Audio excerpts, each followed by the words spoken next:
comprometidos con lo que hacen y que sepan hacerlo, porque, como ustedes saben, en lo nuestro, el voluntarismo no nos lleva a ningún lado, ¿verdad? Querer hacer las cosas está muy bien, pero además hay que saber hacerlo, porque no es hacer las cosas de taquito.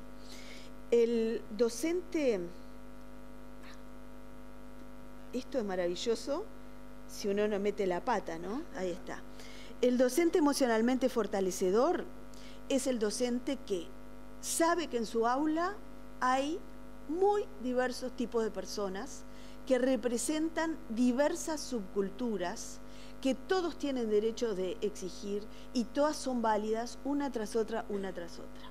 Sabe además que no va a poder transformar a nadie en lo que no es, pero que su rol es lograr de cada uno la mejor versión posible de sí mismo, que yo creo que ese tiene que ser el objetivo de los padres y de los docentes, ¿verdad? No podemos transformar a nadie en lo que no es, pero vamos a ponerlo en la maceta con la mejor tierrita y lo vamos a regar de la mejor manera para que se transforme en su mejor versión posible, ¿verdad? Y ese es un educador emocionalmente fortalecedor, que además ofrece el clima y la posibilidad para que sus alumnos se construyan a sí mismos mientras van aprendiendo, aprenden a conectarse y relacionarse con otros y sus subculturas, porque el docente que sabe reconocer y respetar las subculturas de otros pasa a ser un ejemplo vivo de respeto y de interés por otros, y les enseña a ganar competencia frente a los desafíos. Y eso sucede, todo eso sucede en una institución educativa, que me gusta verla como un gran laboratorio social, porque ahí dentro pasan cosas muy importantes. Dentro de la institución educativa, los niños aprenden a conocer cómo funciona el mundo, cómo funciona él mismo en un grupo de iguales, aprenden a vivir en un mundo imperfecto habitado por personas imperfectas, aprenden la gramática social, que seguramente es la gramática más difícil de todas y la que no está escrita en ningún libro, y que cada subcultura tiene las suyas. Entonces los de 10 años se hablan de determinada manera, se mueven de determinada manera, los de 15 de otra, y eso se aprende estando y participando. Aprenden también, por ejemplo, a desensibilizarse frente a eventos normalmente aversivos, que es algo también muy importante. Un niño que, si viene de una familia protectora y funcional, probablemente siempre haya sido bien tratado, va a tener que salir al mundo para también encontrar que hay quien lo empuja, quien lo desprecia, quien lo deja de lado, que eso forma parte de la vida y que hay que también aprender a manejarlo. Y también aprenden a desarrollar estrategias de relacionamiento, de acercamiento y de defensa.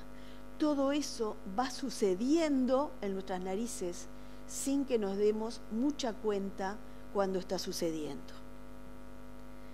Y algo muy importante, desarrollar vínculos entre pares duraderos y protectores. Está clarísimo, todas las investigaciones vienen demostrando que la felicidad no la da la plata, salvo que se tenga muy poco y entonces se llegue a satisfacer las necesidades mínimas. Pero una vez que las necesidades mínimas están cubiertas, los incrementos de dinero no producen incrementos de felicidad. La felicidad no la da ni siquiera la salud. Hay personas muy sanas que son muy desgraciadas y otras muy enfermas que son muy felices. La felicidad viene de los vínculos que uno establece a lo largo de la vida. Y si estamos enseñando a los niños a vincularse, les estamos, entre otras cosas, dándole llaves para la felicidad. Y esta es la imagen que yo les decía, que es el clima propicio para que todo esto suceda. Y vamos a extraer de esta imagen a padres y docentes, pero en realidad deberíamos ser mucho más los que tiremos de la cuerda. Y una buena pregunta sería, ¿por qué trabajar cooperativamente, no? Porque yo voy, cumplo mi tarea, el padre que cumpla la suya y que las cosas funcionen. Y me una vez más acudí aquí, ¿no? No sé si se lee, pero les cuento. Ahí se juntan dos tribus antiguas, primitivas, y uno le dice al otro, ustedes no ser nada aquí porque ustedes no representan al pueblo, y se contestan, los únicos que representar al pueblo aquí ser nosotros, y siguen, ustedes mentira, aquí el pueblo estar con nosotros porque nosotros ser el pueblo, nosotros demostrar quién ser aquí más pueblo. Después de muchos años vienen turistas y le preguntan al guía, ¿y quién había? Un pueblo, y hay ruinas, ¿verdad? Y por eso tenemos que trabajar cooperativamente, porque si nos seguimos enfrentando y tirando la pelota, vamos a terminar ahí siendo un grupo de piedritas que visiten extraterrestres en algún momento. Y ordené el cómo en algunos principios en que espero que se apoyen las estrategias para conseguir entonces este necesario vínculo de trabajo cooperativo entre docentes y padres. Y en el primer pilar puse la comprensión, que tiene que ver con esto de entender que decíamos al principio. Y ahora conversando con los compañeros acá, yo pensaba, los escuchaba a ellos y pensaba, qué oportuno fue que encontrara esa imagen, que es esta que ustedes están viendo, ¿verdad? Porque aparecen estas dos personas en un mismo puente, pero en dimensiones distintas, no se encuentran, ni se encontrarán jamás. Y los dos creen estar en caminos que son el mismo, y sin embargo no lo son. Y cuando yo escuchaba a los compañeros docentes, muchas veces pensaba, es lo que les está realmente pasando a padres y docentes, que están en un mismo barco, pero no se encuentran jamás. Y esto lo sienten unos y otros. Y en realidad es porque están en lugares distintos, con funciones distintas, donde, por ejemplo, los padres pueden tender a suavizar algunos obstáculos, mientras que los docentes es inherente a su tarea poner obstáculos. Los padres, frente a la producción de sus hijos, tienden muchas veces a verla muy bien, mientras que los docentes tienen que evaluar, comparar, señalar lo que está mal. Todo eso fácilmente puede generar conflicto. Y hay diferentes situaciones. Algunos padres sienten que entregan su tesoro más preciado a un extraño y que su tesoro más preciado es muy frágil y que ese extraño está muy cerca de ser un sádico, un peligro, alguien que se ensañe con su hijo. Otros padres lo que hacen es depositar en los docentes responsabilidades exageradas, que los aplastan, que los desbordan. Otros piden mucho, pero además los piden mal. A veces están pidiendo cosas imposibles, porque, por ejemplo, acá este padre decía, trátelo bien, porque es especialmente sensible, no tolera rezongos ni penas, pero así que si se equivoca o hace algo mal, perdónelo, pero a la vez exíjale, porque queremos que sea el mejor, pero no queremos que sufra, tiene que tener éxito y de usted depende, claro. Y hoy escuchamos que tantas cosas, ¿no? Se culpa a la educación de tantas cosas, como que sí, desde el aula saliera todo. No sale todo, sale mucho, pero a veces se pide demasiado y mal. Otros padres quieren al docente ideal, y los padres, no sé por qué, siempre quieren una maestra como las de antes, ¿verdad? Un profesor como los de antes. Yo les contaría, yo tuve algunas maestras de antes y la verdad que ni loca quisieran que resucitaran. Y claro, que sea como las de antes, pero en lo posible linda y joven y todo eso, ¿verdad? Y ustedes van a encontrar y encuentran madres y padres diversos. Podemos hacer como una especie de taxonomía del tipo de padres. Van a encontrar unos, por ejemplo, que son los que se llaman los padres helicóptero, porque son esos padres que uno de repente no los ve, pero parece que estuvieran sobrevolando todo el tiempo y que aparecen cada vez que hay un problema, usted le dijo delante de todos en la clase a mi hijo que... ¿no? Esos que llegan y parece que hubieran estado viendo todo lo que estaba pasando y llegan en cualquier momento. Después hay otra categoría que, por lo que me cuentan, abunda en las poblaciones que ustedes trabajan, que son los padres fantasma, ¿verdad? Los padres que nunca aparecen, que uno sabe que existen porque a veces aparece algo firmado o el chico hace mención, pero uno no cuenta con ellos, uno no logra la respuesta y no logra que se corporicen. Después están otros que son defensores irracionales, sistemáticos, litigantes, esos que piensan que el docente es un enemigo, que el hijo siempre tuvo la razón y que todo lo que se le dice es injusto. Por suerte también están los buenos padres, ¿verdad? Que también existen y que también se preocupan por sus hijos y se sacrifican por ellos y tratan de darles lo mejor. La mala noticia es que los buenos padres también pueden tener sus malos días, ¿verdad? Y también pueden aparecer con un domingo 7 por esto del conflicto entre los roles, las funciones y no tener bien claro el trabajo cooperativo. Y una de las cosas que me parece que los docentes primero tienen que entender es que los padres son personas, que criar hijos es muy difícil, da mucho trabajo, genera mucho estrés. Además, los hijos se tienen en una etapa en que los padres además tienen que realizarse mucho en otras cosas y hay que mantener la casa y hay conflictos de pareja y hay etcétera, etcétera, etcétera. Por lo cual, muchas veces los padres están consumidos por una cantidad de problemas y problemáticas que les hacen funcionar de determinada manera, incluso a su pesar. Y así como los padres son personas, los docentes también son personas.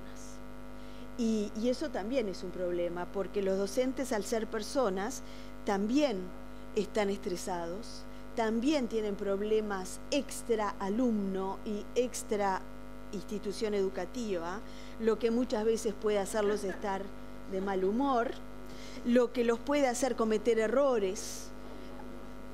Ahí dice, no debo ser violento en la escuela. Y esas cosas también pasan, porque a las personas nos pasan cosas y las personas no somos perfectas. Y las personas a veces cometemos errores y tenemos debilidades. Muchas veces también los docentes esperan al padre ideal y también piden cosas que, así como el padre le pide al docente cosas que el docente no podría ni debería dar, muchas veces los docentes también piden exageradamente a los padres. A veces le piden que sea comprometido, pero no invasor. Claro, un padre nunca sabe dónde está claramente la línea, que se ocupe pero que no se obsesione, que esté disponible pero no demasiado presente, que estimule pero que no los presione, que acepten sus errores pero que no sean permisivos, ¿verdad? No siempre es fácil acceder a los reclamos de los docentes, que además son muchos y que a algunos les gusta que el padre les mande una cartita, otros odian que el padre les mande una cartita, a algunos les gusta que vengan en el recreo y otros odian que vengan en el recreo, ¿verdad? Entonces, a veces también como docentes esperamos al padre ideal y a veces también pretendemos... No lo vamos a encontrar.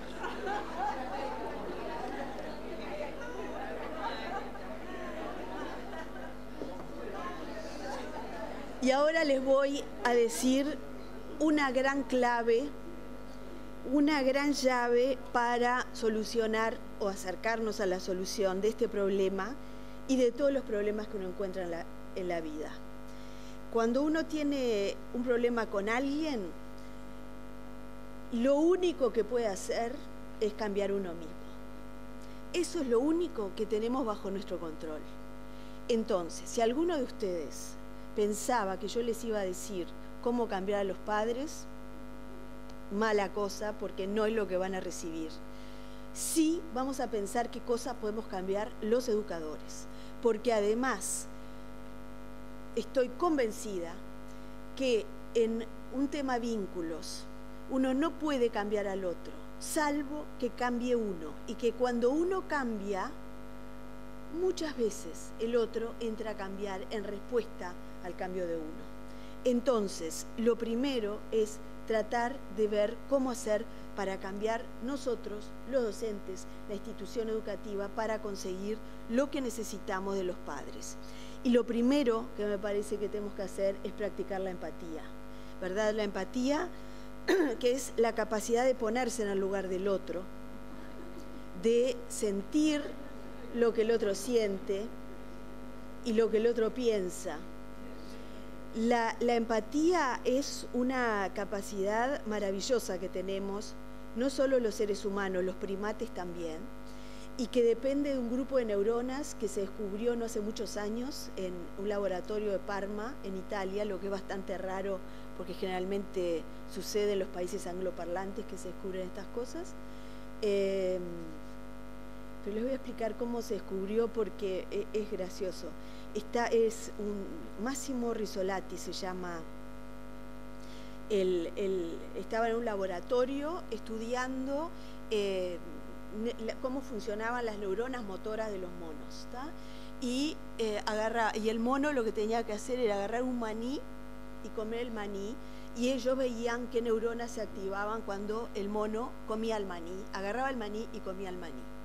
Y en determinado momento alguien estaba viendo los registros del mono que tenía los electrodos y se le activaron las neuronas cuando en realidad el mono no estaba comiendo nada. Entonces dijo, cheo, ¿quién me tocó? Por eso me hace gracia, porque eso solo puede pasar en un laboratorio italiano. ¿Quién me tocó los electrodos? ¿Cómo puede ser?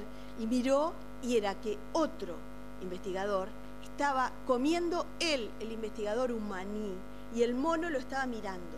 Y al mirarlo, al mono se le activaron las mismas neuronas que se le hubieran activado si hubiera comido el maní. Y ahí fue que después, y ahí sí anglosajones tomaron este descubrimiento, porque en ese grupito de neuronas que no conocíamos y que se llaman neuronas espejo, asienta la posibilidad de sentir empatía. Porque cuando vemos a otro sufrir, tac, tac, tac, se nos encienden neuronas. Cuando vemos a otro hacer determinado gesto, anticipamos lo que está queriendo, lo que está sintiendo. La empatía es lo que nos permite leer las mentes de los otros. Esto es lo que está roto en los autistas, por ejemplo, ¿verdad? Tienen un problema a nivel de las neuronas espejo y no logran leer a los demás. Y como todo en la vida, como todos estos tesoros con que nacemos, si los cuidamos, los mantenemos, y si no los cuidamos, los perdemos.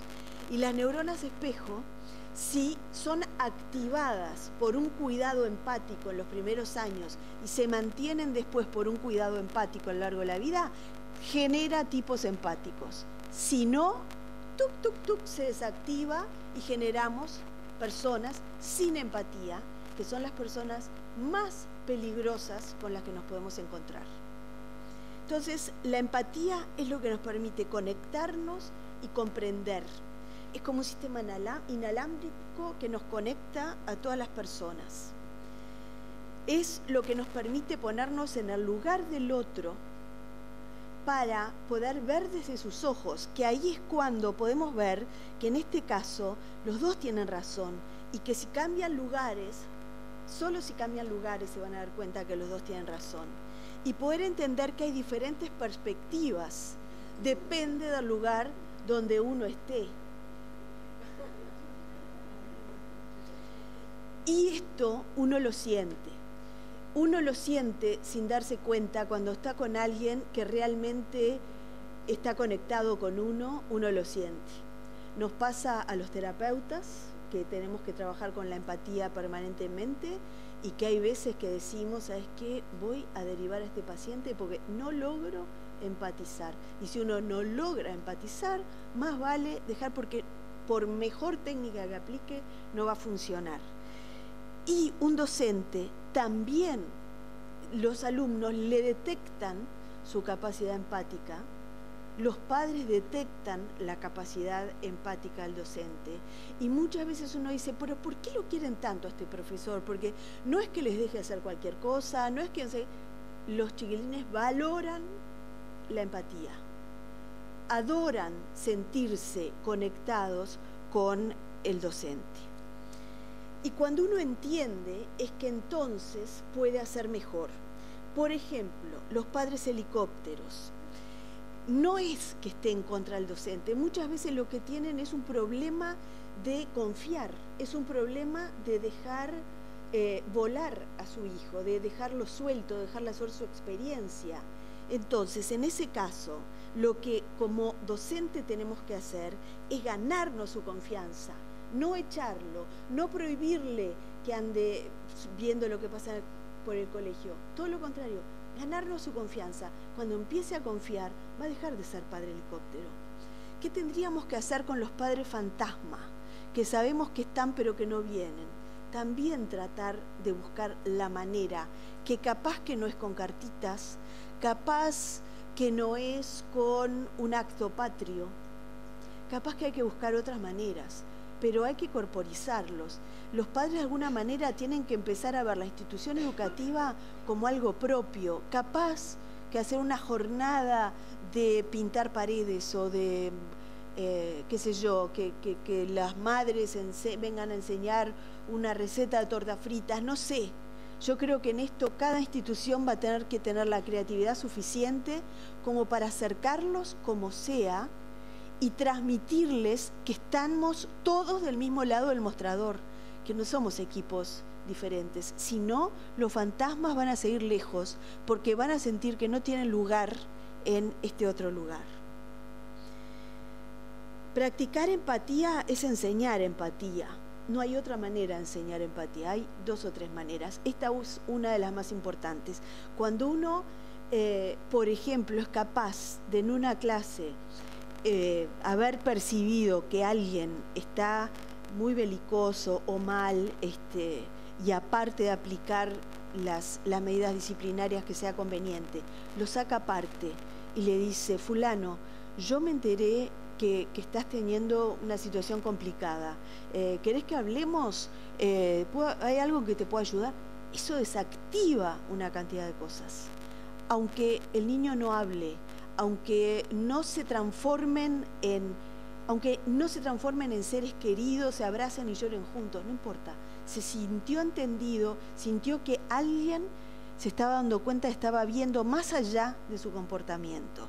Y ahí eso le activó sus neuronas de empatía y le va a hacer ser mejor persona con todos los demás. Tiene un gran efecto multiplicador. Y después como docentes, otra gran carga que tenemos todos los que trabajamos cerca de niños y adolescentes es que siempre somos modelos, aunque no queramos. A mí muchos docentes me han dicho, yo no quiero ser modelo de nadie, entonces se hubiera dedicado a otra cosa, porque aunque no queramos, somos modelos. Somos modelos cuando hablamos, cómo venimos vestidos, cuánto respetamos el horario, cómo nos manejamos, cómo tratamos a las personas, estamos siendo modelos. Y además, muchas veces podemos llegar a ser el modelo que patee el hormiguero. Un niño que viene acostumbrado a vínculos hostiles, no empáticos, de maltrato, de descuido, de negligencia, encontrar un vínculo diferente muchas veces es la única oportunidad que le prenda la llavecita de decir, hay otra cosa, mirá vos, y que empiece a poder engranarse con ese otro modelo de vincularse. Y en esa foto se ve algo que a mí me parece muy importante porque esos adultos no se están dando cuenta de lo que el niño está imitando, ¿verdad? Y eso es lo que nos pasa muchas veces a los adultos cuando estamos con un niño.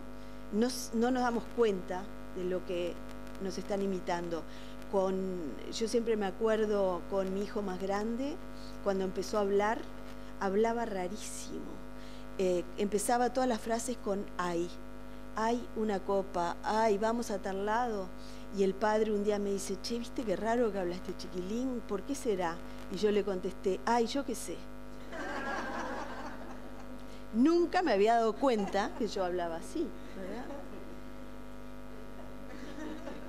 Otra segunda columna, otro segundo principio para acercarnos al trabajo cooperativo tiene que ver con la comunicación. Y la comunicación es muy importante. Y estamos en una era donde tenemos una cantidad de nuevos implementos que supuestamente deberían favorecer la comunicación y muchas veces nos la estorba, ¿verdad? Pero creo que eso depende de nosotros y de la voluntad que tengamos de realmente comunicarnos. Y la comunicación es el vehículo del vínculo. Yo puedo querer mucho a mis alumnos y a sus familias y realmente pasarme todas mis horas libres preparando lo que les voy a enseñar, no sé qué, pero si yo no comunico, eso no sirvió de nada. Yo tengo que saber comunicar todo lo que es útil para el trabajo.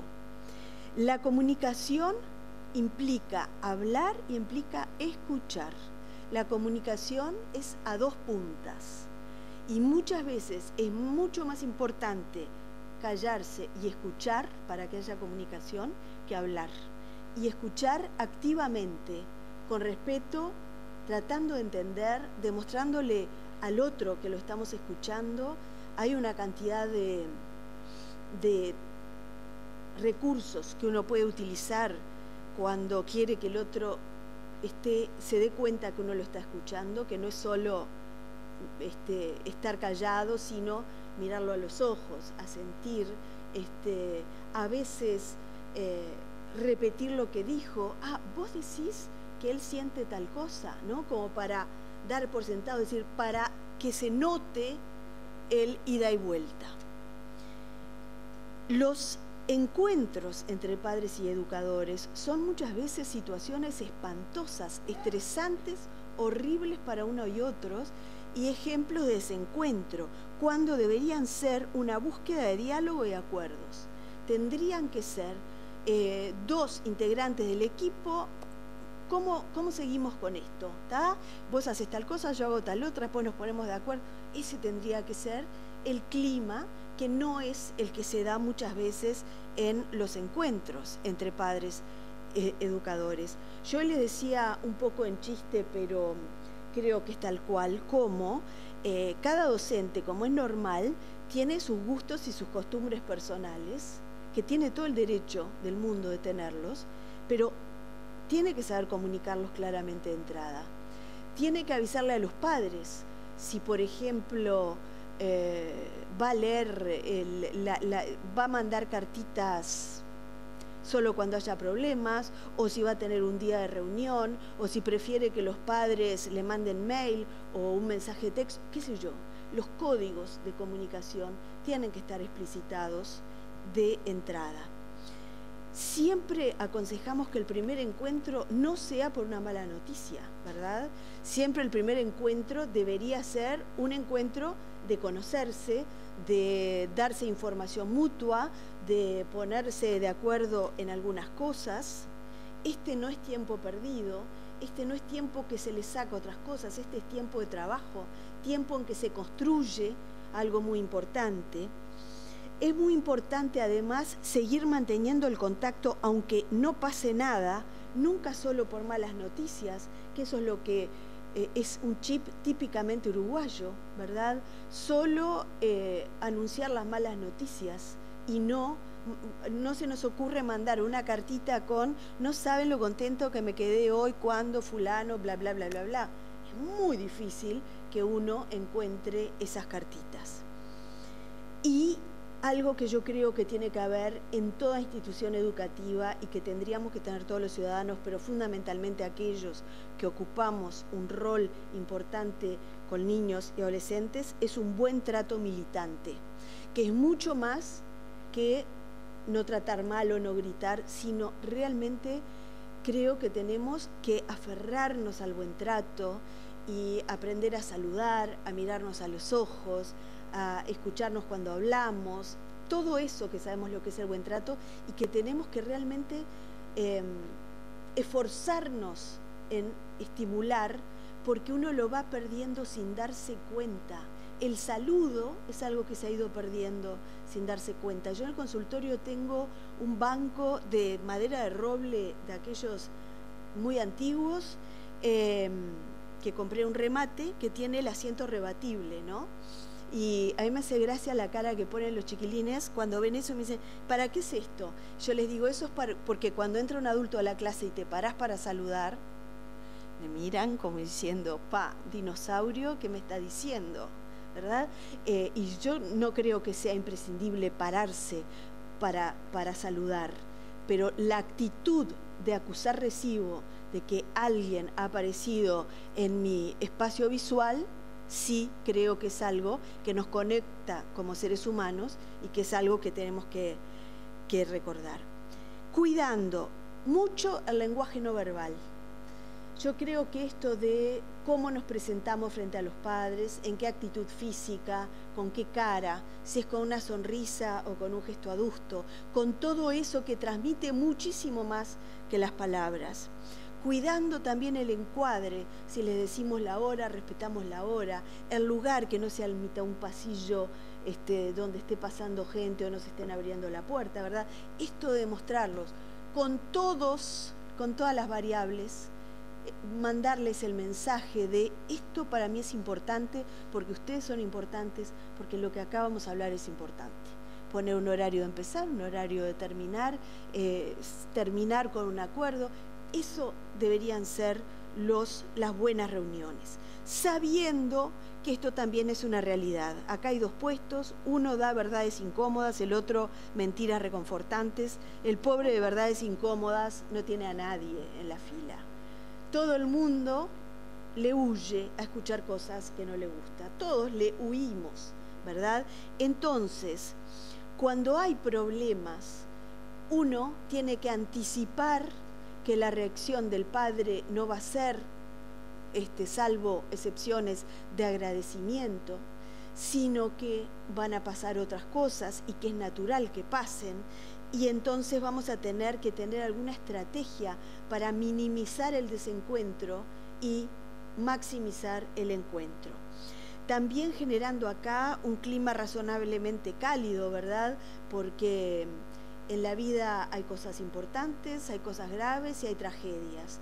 Que un niño o un adolescente haya, qué sé yo, tirado un pizarrón un borrador por el aire es grave, no es una tragedia, ¿no? Entonces yo creo que tenemos que también mantener ese espíritu de decir, bueno, tenemos este problema, les cuento, ¿verdad? Pero en un clima de encuentro, de respeto, nunca culpabilizante de nadie, aunque creamos que la culpa la tiene alguien, porque lo que necesitamos no es, por suerte, ni ustedes ni yo somos jueces. Entonces vamos a salirnos de ese rol. Vamos a ponernos mejor en el rol de entrenador, de buscador de soluciones. Entonces, bueno, tenemos este problema, pasó esto, pasó lo otro, ¿cómo les parece que lo podemos solucionar? Nunca vayan a adjetivar, eso es otra cosa que uno tiene que cuidarse de hacer, ni como padres ni como docentes, poner etiquetas, sino describir.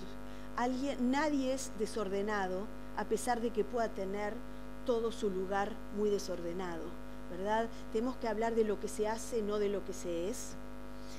Siempre que se plantea un problema, plantear soluciones o planes que involucren a la institución educativa, y eso también es muy importante. El profesor Prego, el viejo Prego, decía una frase muy drástica que decía: doctora, siempre que vaya a hacer una amputación, tenga a manos una prótesis. Y me parece que es una muy buena imagen. Si voy a plantear un problema, voy a tener en mente una solución que dependa de mí, o una parte de la solución cuya parte dependa de mí, y después pensar en lo que puedan aportar otros. Otro pilar es el respeto. El respeto en primerísimo lugar a uno mismo y a la profesión y a la función que cumple. Si uno no se respeta a sí mismo, ni respeta la función que cumple, es muy difícil que las cosas salgan bien. Uno tiene que estar confortable en sus zapatos, en su piel, y sabiendo que está haciendo cosas importantes. Y por suerte, la tarea que ustedes hacen es una tarea requete importante. A mí me resultaría muy difícil de repente dar una charla parecida a otros cuyas tareas de repente no son tan importantes. Pero la tarea del docente es sumamente importante. Y a mí me parece que los docentes tienen que embeberse de ese concepto, de esa satisfacción, sin soberbia, que la soberbia nos mata a todos, pero sí de decir, yo estoy haciendo algo bien importante. Y como eso me parece que da pie a todos los otros respetos, que tienen que ver con el alumno, y hay que tenerle un gran respeto, y a la función y experiencia de los padres, que también es muy importante. Y el respeto tiene que atravesar todo esto que venimos diciendo. Y tenemos que articularlo al respeto con la empatía. Dos cosas que tienen que ir juntas, porque un grupo de educación saludable es un grupo democrático donde todos respetan los derechos de todos. Y voy a respetar muchísimo los derechos de los demás y voy a hacer respetar muchísimo mis derechos. Y eso es otro de los puntos que yo creo que los docentes tienen que trabajar, y es en lograr que se les respete a nivel del aula y a nivel social.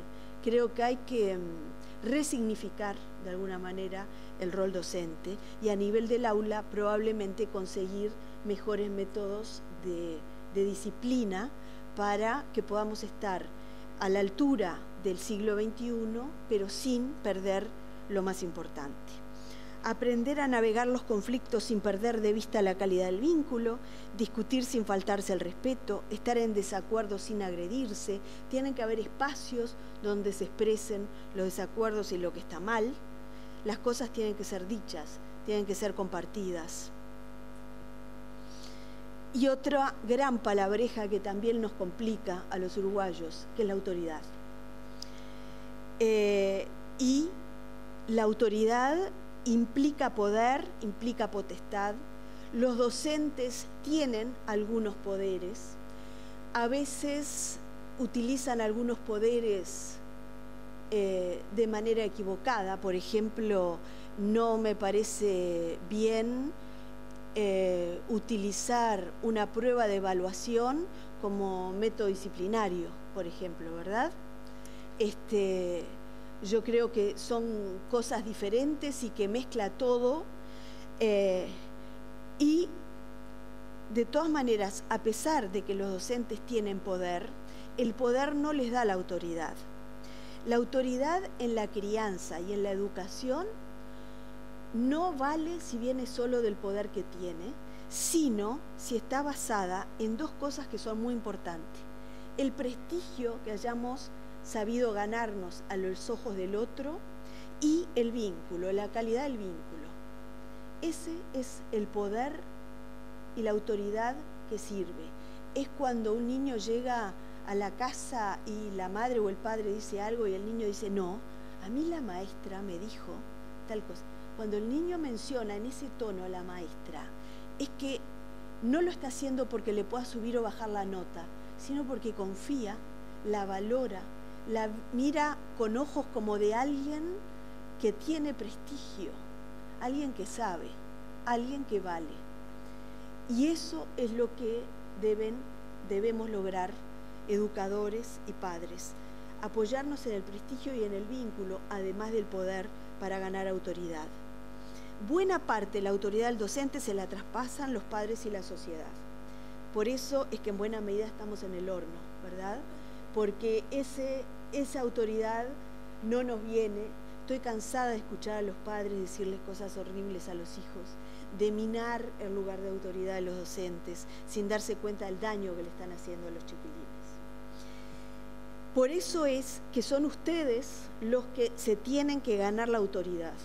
Y se la tienen que ganar con lo que hagan todos los días, con la coherencia, con la firmeza, con el respeto que demuestren por sí mismos, por los demás, por lo que están haciendo, con esa actitud docente de 24 horas, ¿verdad?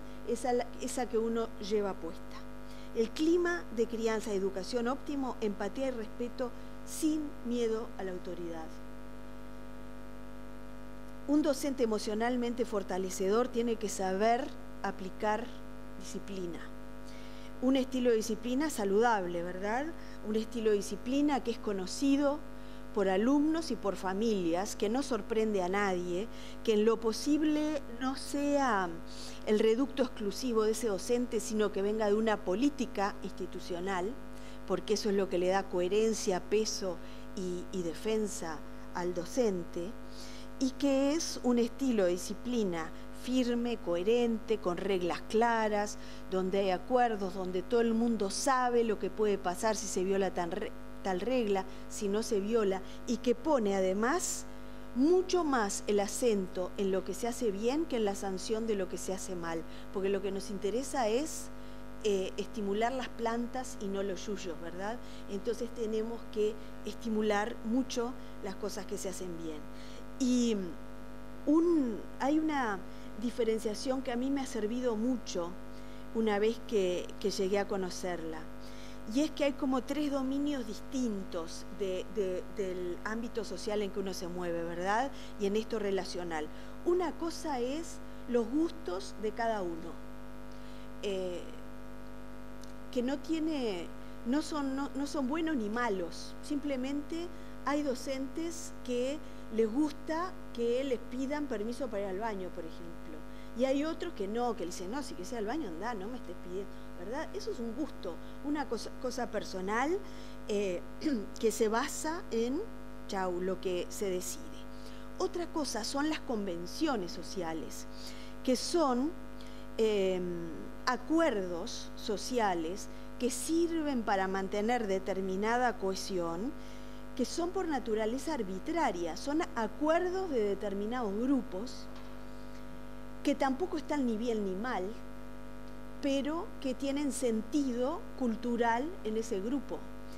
En Japón se saludan con una reverencia, acá nos damos un beso. No está bien ni mal la reverencia, ni mal ni bien un beso, ¿verdad? Pero sí implica un mensaje, pero la convención social no está ni bien ni mal. Y hay otra cosa, que son los sustentos morales de los hechos, que no están determinados por preceptos culturales, que no cambian con las sociedades ni con las etapas, y que son absolutas. Por ejemplo, el no causar daño a otro ser humano, ¿verdad? Y me parece que es muy importante tener siempre presente estos principios morales, que son los que tienen que guiar nuestro accionar, no hacer daño a otros seres humanos, no violar sus derechos, no afectar el bienestar general, y como docentes preocuparnos más por esos principios morales que por otras cosas que son más superficiales y que a veces nos consumen más energía y dejamos pasar lo importante.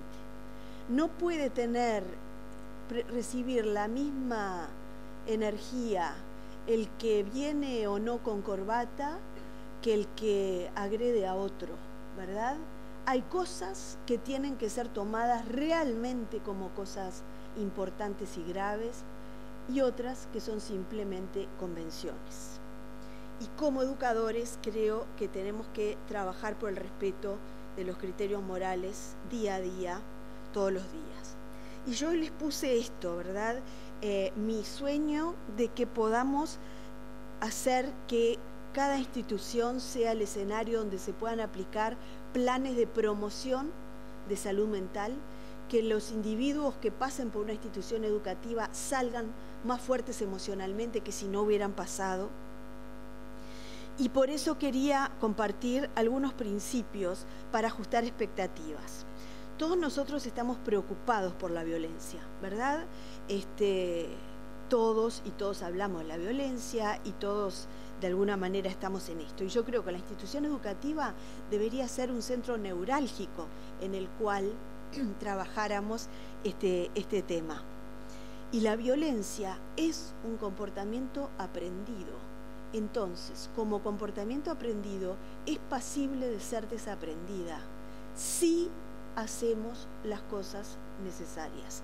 Y este tema que estamos hablando hoy, me parece que atraviesa totalmente este tema, que si los docentes logramos introducir un modelo diferente de relacionarnos, de buscar la relación con otro, aunque sea distinto, aunque estemos en dimensiones diferentes, estamos haciendo un tremendo trabajo que es antagonista de la violencia. Y vamos a estar haciendo cosas a favor de la no violencia, a veces sin darnos cuenta. El estilo de disciplina utilizado por la familia y los docentes es central para enseñar no violencia. En las acciones escolares es necesario cambiar el clima y la cultura escolar para tener éxito. Esto hay que cambiar el aire que se respira adentro. No sirven los programas individuales, lo que hay que generar es un cambio cultural, en primer lugar en el grupo, en segundo lugar en toda la institución y en lo posible en toda la sociedad, incorporando también a la familia. Pero yo quiero llegar a otra idea, que cuanto antes empezamos mejor, ¿verdad? Nunca es tarde para hacerlo, pero cuanto más chicos los agarremos mucho mejor, que cada intervención tiene que ser adecuada a las pautas culturales locales, y por eso yo les decía que me parece tan importante que ustedes convoquen a los padres con algo que a ese grupo de padres le pueda resultar convocante. Cuando estábamos en el hospital, me acuerdo que fuimos a un asentamiento ofreciéndonos para solucionarles los problemas de salud mental a la gente del asentamiento. Y para nuestro horror y desazón, nos dijeron, ¿y ustedes qué son? Psiquiatras, psicólogos. Veterinario no hay ninguno, no. Porque lo que nosotros necesitamos son veterinarios, porque tenemos el problema, se nos enferman los caballos. Chau, nosotros estábamos rascando donde no picaba, ¿verdad? Entonces, a través de conseguir veterinario para los caballos, es que pudimos acceder a otras cosas. Y uno tiene que saber conocer a la población con que está trabajando, y ya sea convocarlos para venir a hacer tortas fritas o lo que sea, es un acercamiento humano que puede salvar grandes puentes. Todas estas cosas, nada de esto es automático, nada es automático. Ustedes no piensen que el 1 de marzo del año que viene van a entrar habiéndose transformado en un docente fortalecedor emocionalmente, y al otro día van a tener un grupo distinto y un resultado diferente. Esto es a largo plazo.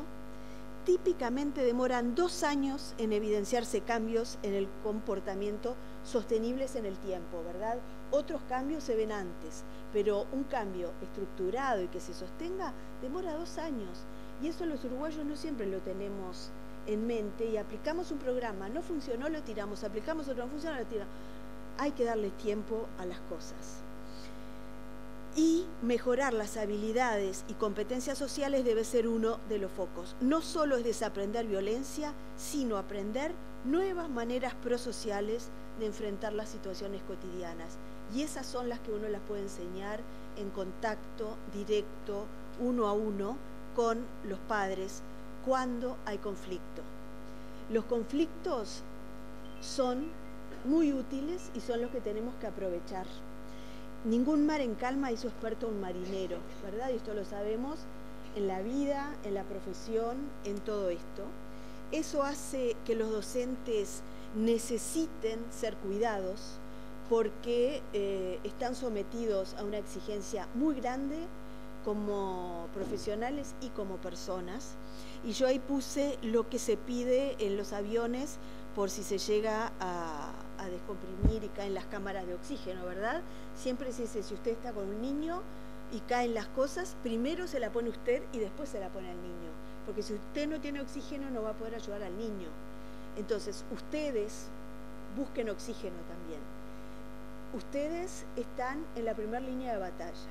Ustedes tienen personas por arriba de ustedes que los tienen que cuidar a ustedes para que ustedes puedan entonces enfrentar estos mares que no están en calma.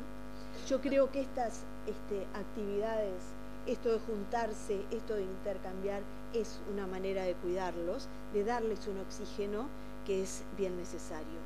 Entre todos estamos formando el mundo, cada cual pone su pedacito, y voy a terminar con una de Mafalda que me parece que es más gráfico que todo.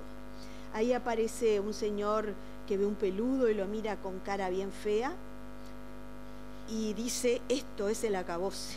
Y Mafalda le dice: no exagere, solo es el continuose del empezose de ustedes. Muchas gracias.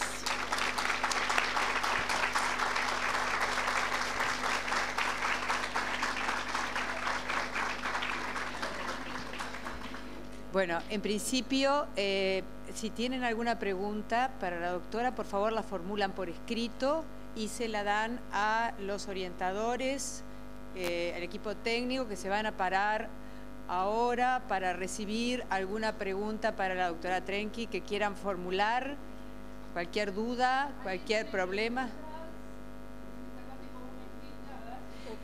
George Clooney no está en ninguna parte, si esa es la pregunta. No lo trajimos, no está. Por acá que los vi medio entusiasmados. Siguiente cuestión. Esta conferencia, como las otras conferencias que van a trabajarse hoy, están siendo filmadas y van a ser ubicadas en el sitio del Promejora, de modo tal que si ustedes quieren trabajar con los colectivos a los cuales pertenecen, puedan hacerlo de la misma manera de los que se hicieron hoy presentes, que lamentablemente no pudimos invitarlos a todos. Así que tanto la presentación como la conferencia sería una buena cosa si el año que viene, cuando empezaran, pudieran compartirla. Esa es la intención.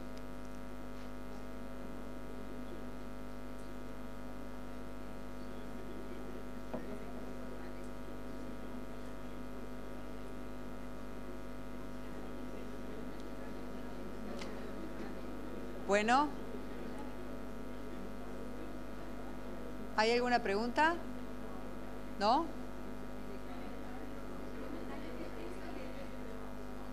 A ver, un momentito. ¿Quieres hacer un comentario? A ver, Ana. Espera un poquitito. No se escucha nada. La inspectora Verocay.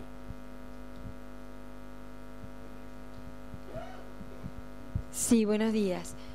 No hay preguntas, porque la doctora fue tan clara, su exposición fue realmente al alcance de todos, pero con un nivel que realmente nos sentimos gratificados de poder compartir este espacio con usted y que pudo brindar herramientas simples, claras, pero fundamentales para lograr justamente un vínculo entre padres, docentes e institución educativa que permita, evidentemente, que si practicamos estas ideas y conceptos, seguramente vamos a tener mejoras. Muchas gracias.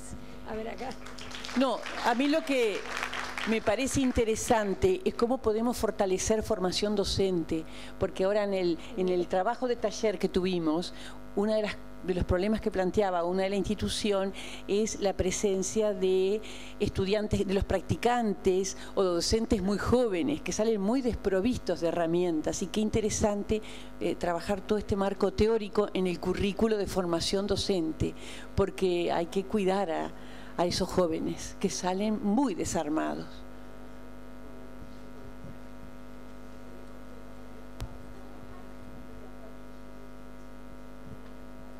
Bueno, le agradecemos a la doctora Trenchi y a ustedes por estar con nosotros ahora, y si les parece bien pasamos a almorzar.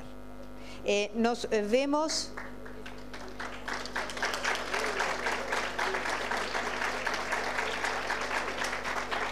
Nos encontramos de nuevo acá con la licenciada Terici, 13:30. Les pedimos por favor puntualidad. Gracias.